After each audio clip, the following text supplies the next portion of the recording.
One of the best parts of the new MLB season is seeing all of the breakout stars. So let's talk about some of them. Welcome back to Good Sports for You, where we are talking about good sports for you. And today we are going to be talking about 5 of the biggest breakout stars of the 2026 season so far. We got Jose Soriano, Ben Rice, Rico Garcia, Jordan Walker, and Joey Wiemer. Basically, what I want to do is I want to break down their stats.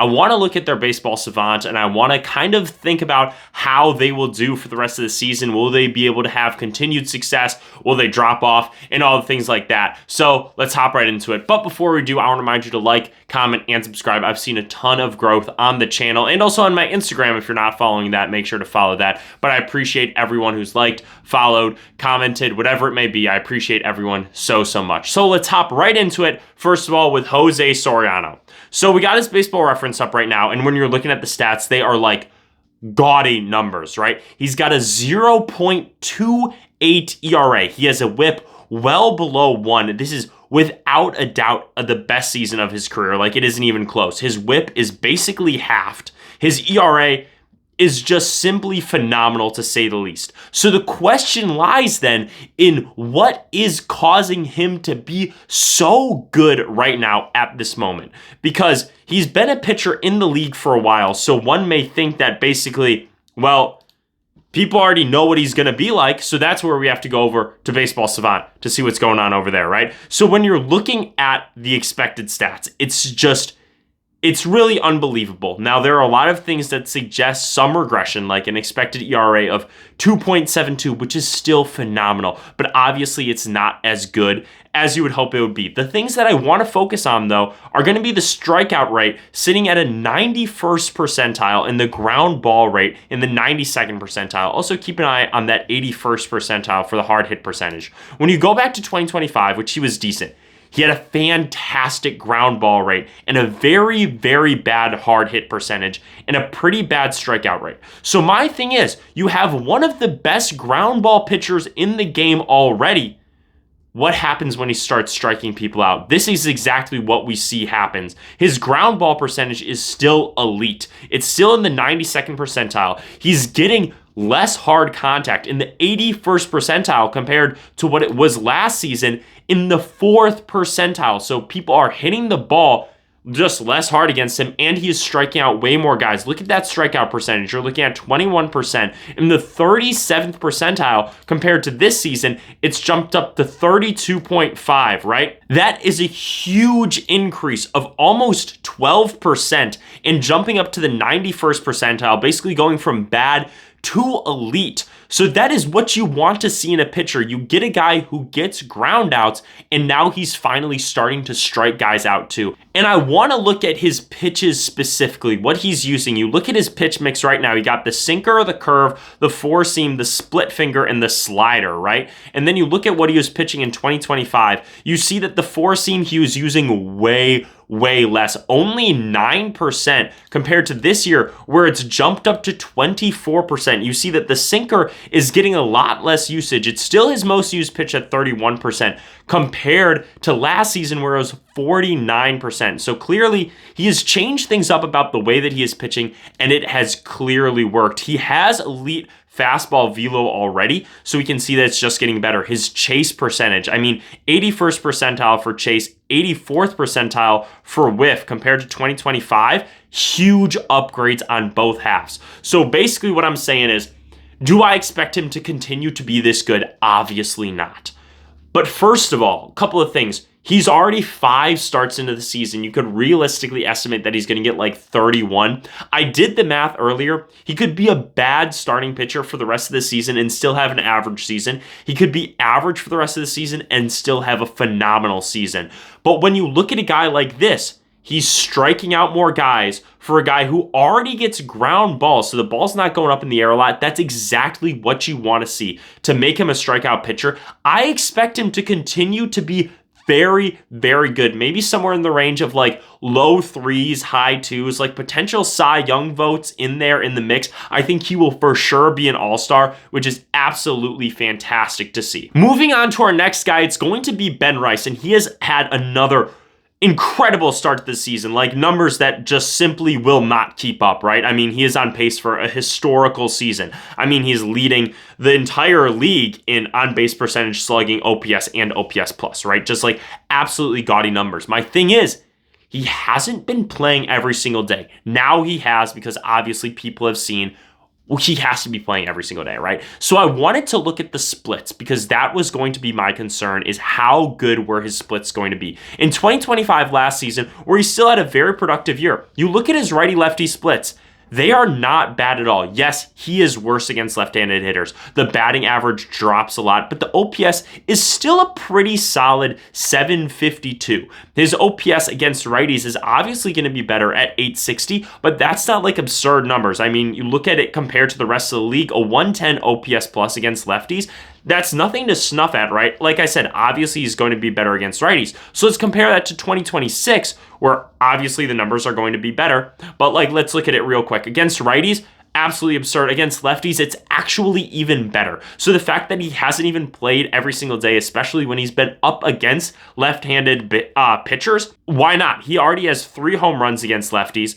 He's just hitting at an absurd rate against everyone. So I don't have any concerns really for him right now about how much the splits are going to affect him. He should be starting every single day, and now I think we've gotten to the point where, yes, he is going to be starting every single day because he has been that good. So from the baseball reference point of view in terms of splits and everything like that, I don't see a reason to think that he is going to drop off. Let's go over to Baseball Savant. When you look at Ben Rice's Baseball Savant profile, it's just fantastic across the board. You look at that batting run value, literally 100th percentile. You cannot get any better. His xWOBA, 99th. His expected batting average is 91st, slugging 99th. Like, all of these things just point to the fact that he should be doing so well. Maybe not this well, obviously, but he should be playing really, really well. Like, I want to highlight his walk percentage, though. 97th percentile, walking at a clip of about 21%.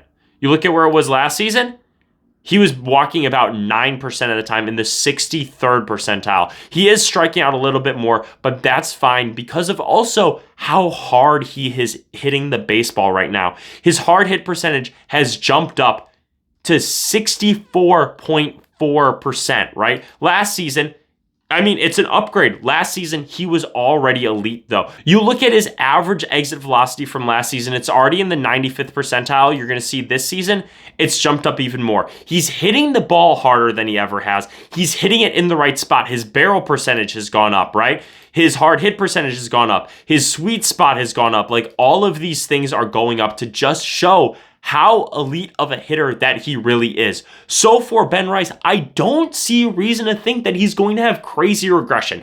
Obviously, he will regress. He is not going to be hitting a 1,215 OPS for the rest of his season.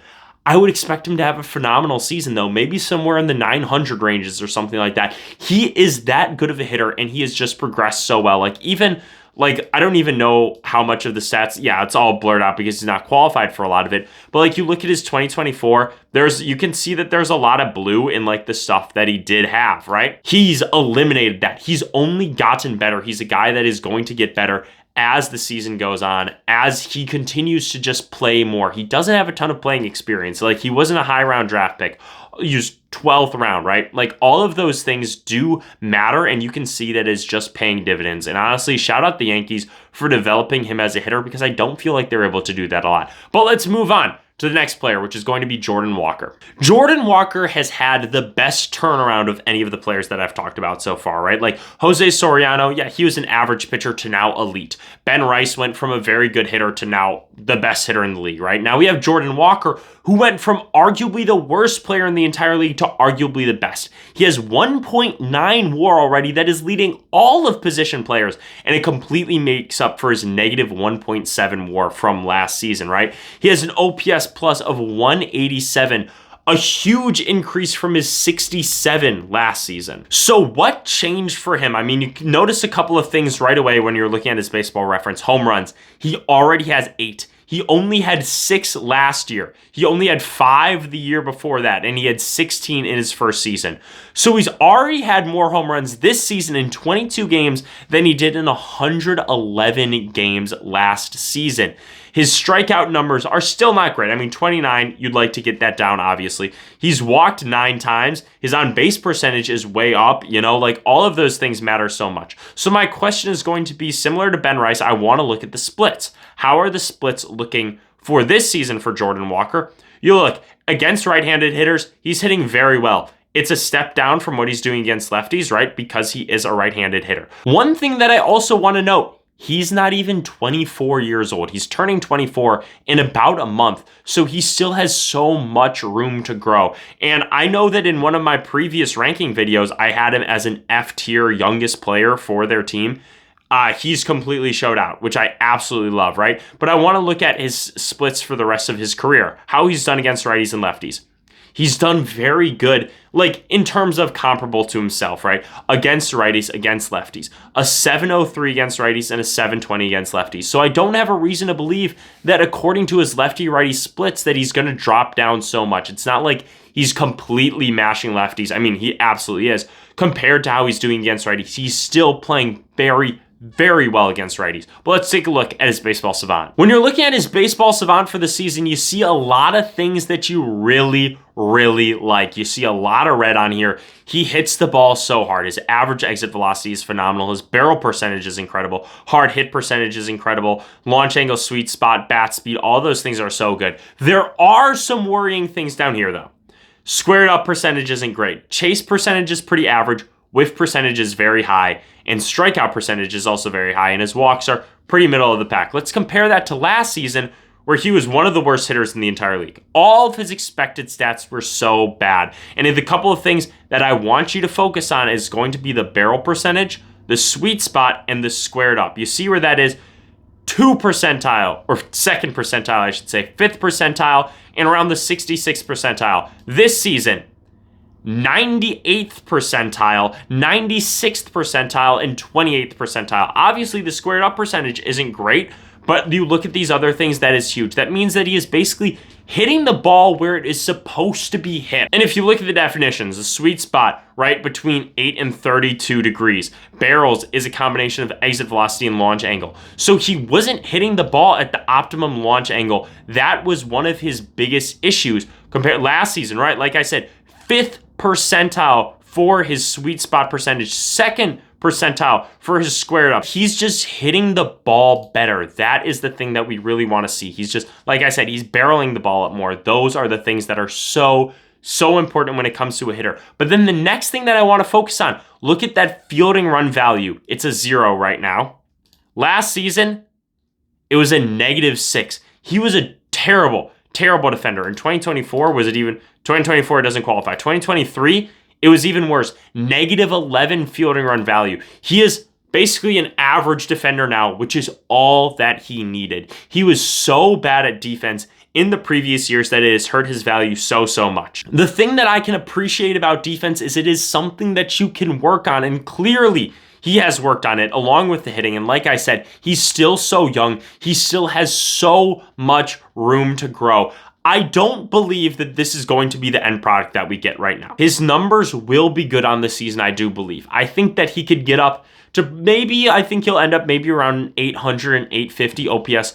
And like I said, the defense being average matters so much. If he can be an average defender, if he can stick around that 50th percentile, maybe I'll give him down to like 40th percentile. If he can get up to 60, that would be awesome, right? But if he can stick around here, his value is going to increase so much. And then the next guy that we're going to talk about is Joey Wiemer. He was kind of the most like, wow, what is happening right now this season? In fact, he was at the top of my MVP ladder for a bit because he started playing so well. But the thing is, he hasn't been playing every single day, and that is because he is a split reliant guy. I mean, but you look at the OPS, it's approaching 800.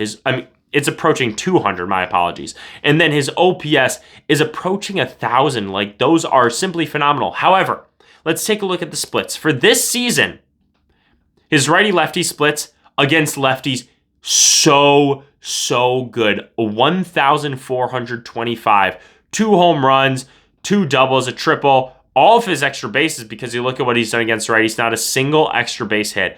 A 261 batting average, a 261 slugging. That is not what you like to see. An OPS below 600. That means he's a well below league average hitter against righties. And then obviously what he's doing against lefties is booing him so much. For his career, it's honestly a similar story. Maybe not as extreme, right? But like you look at the lefties, an 856 OPS. That's really, really good. Against righties, it's a 561. That's bad. So you look at that and you're instantly thinking there are concerns. My thing is like he was so hot. Why not play him every single day? Why not give him a chance? But now when you're looking at the splits, you can kind of see why they're only pitching him, or hitting him, I should say, against lefties and lefty hitters. Let's go take a look at the StatCast. The first thing you notice for him compared to the other hitters that we've looked at, there's a lot more blue. The expected batting average is in the blues. The expected slugging is in the blues. The average exit velocity is pretty good. Strikeout percentage is bad. Walk percentage is pretty good. You know, you look at all those things. I don't even know if he's qualified for his previous years. Only 2023 is what we're going to look at now because that's only when they qualified. Everything, I mean, is worse, right? That was his first season in the league, and I remember him being, like, not fantastic with the Brewers, but he was fine, right? And you look at these things, his strikeout percentage is 17th percentile here compared to 2026, where it's actually in the 3rd percentile. So actually, it's gotten worse, right? His expected batting average is 206 compared to this season, where it's 216. Average exit velocity this season is 75th percentile. This season, or in 2023, it was 50th percentile. So that's gotten better. My thing is, I don't trust it, right? Obviously, he has played well, but I would expect extreme regression, especially if he is going to be hitting against righties, which I don't think he will. He's a big-time splits guy, which is okay. He can still add value to a team easily. It's upsetting to see, and I imagine it's very upsetting as a Nationals fan, to see a guy who's been hitting so well not be hitting every single day. But then when you look at the underlying metrics, you're kind of like, okay, this makes sense why he is not playing every single day, just because the numbers just don't back it up. So you can expect some regression. I think that this is probably going to be his best season, at least since 2023, because he was really bad in 2024, and he didn't play a lot in 2025. So, I mean, if he can really boost the numbers up to, like, maybe if he could end up in like a 250 range, that would be awesome. That would be exceeding his expected batting average a lot. Like, if his on-base percentage can stay pretty good, like maybe if it ends up in like the 350s, I think you're happy with that. If his expected slugging is 342, I'll give him a little more than that. Like, let's say a 400 slugging. If you're looking at a 350 on base, a 400 slugging, you're looking at a guy that's a 750 OPS. I know he's a good defender. I know that he runs the base as well. So it's like all of those things can be really valuable. So I think that he's going to be a good piece for the Nationals right now, especially because they've kind of been playing well. But expect some regression, unfortunately, because I do love Joey Wiemer. I really do. But now we're going to finish up with our final guy. That's going to be Rico Garcia. So Rico Garcia kind of came out of nowhere this year. He had the fantastic distinction of not allowing a single hit through 11 innings. And unfortunately, he did give up a hit tonight, which is a real bummer. Like right before I was going to film this video, I checked and I was like, of course he gives up a hit. But I mean, you look at these numbers, 0 ERA, a whip of 0.364. The first thing that I want to highlight is going to be the FIP. I'm personally not a FIP believer, but it can be a good, like, expected stat and stuff like that. It's based on the same level that ERA is. Some guys just, like, don't stick up to their FIP, and to be a reliever, that's kind of difficult. But, like, if you look at the career difference between his ERA and his career FIP, he has a 4.56 ERA and a 5.19 FIP. So that kind of suggests that he routinely outperforms his FIP. And this season, it's no different. His FIP is 2.22, and obviously his ERA is 0. We're not going to look at any splits because he's a pitcher, so let's go straight to the baseball savant, and he's got an interesting one, right? This season, he has been, like, phenomenal, right? Just absolutely phenomenal. Honestly, very similar to Jose Soriano in a lot of senses. Like I said, you see a lot of red. A fantastic expected ERA, fantastic expected batting average against, right? Fastball velocity isn't great. His average exit velocity is so low. His whiff percentage is pretty good. His strikeout percentage is very solid. Barrel percentage is great. Hard hit percentage is one of the best in the league, and his ground ball percentage is fantastic. And his walk percentage is okay, right? So that's the thing that I really want to look at. You can see that it's grayed out, obviously, because he didn't qualify, but you can just see that his strikeout percentage is going to jump in terms of percentile, and his hard hit percentage is going to jump up so much. You look at that, that's 42.6% for his hard hit percentage. This season, 13.6. Guys are just not getting good looks at him. And what I want to look at again is also going to be his pitch profile. Take a look here. Fastball 41%, slider 27%, changeup 18%, and curveball 14%. Let's compare that to, honestly, let's go all the way back 2019. Fastball, change, curve. Fastball 62% of the time. 2020, fastball, change, sweeper, curve, cutter. 2022, fastball, change, sweeper, curve. Still using that fastball 62% of the time, right? And it's not like his fastball is great, like it's 95 miles an hour, right? 2023, fastball, change, curve. 2025, he adds the slider into the mix. That 19% usage rate, he starts using it finally, right? Fastball drops down to a 39% usage rate. Change is staying up there with 22 and curves 19%. And then you look at 2026, the slider jumps way up to 27%. So I don't know if like that slider change has been really the thing, because I was looking at it and it's like, he doesn't have fantastic movement on his slider or anything like that compared to other people. But I mean, hey, it gets the job done, obviously, because he's pitching it so well. And his fastball percentage has stayed really high at that 41%. Changeup's dropped a bit, and the curve is staying up there with 14%. So all of those things do matter, that whatever he is doing is clearly helping it. So the question is going to be, do I think he can keep this up? And the answer is going to be yes. I don't think that obviously he's going to keep it up to the level that he has done. Like, he's not going to keep a 0.75 ERA. That's just unrealistic. I don't think he's going to go back to that 9.26 ERA. I think, honestly, he'll do better than the 3.15. I think his whip will be better because he's getting so many ground balls. He's getting weak contact, which is so important. And he's getting a really good strikeout percentage, right? Those things all matter so much. So shout out to Rico Garcia for having a really phenomenal start of the season. 30th round pick. You love to see that. But that is what I got for my 5 players for today. Thank you so much for watching. I talked a lot about baseball savant and those things, but I'm not an expert on these things like hard hit percentage. I know what they mean. I'm not the best at explaining it though. If you want to take a look at a guy who does really dive into those things, take a look at Willie Lytics. I'll link his channel down below. He does a really, really good job at talking about these things in his shorts and stuff like that. I don't agree with his takes 100% of the time, but he really knows about how to dive into these percentages. He looks at Fangraphs a lot. He's a big Fangraphs guy. So really take a look at his channel, at his account, because he can offer some really, really good insight about some of these breakout players that I talked about today. But thank you so much for watching. Make sure to like, comment, subscribe, do all those things, and I'm out. Peace.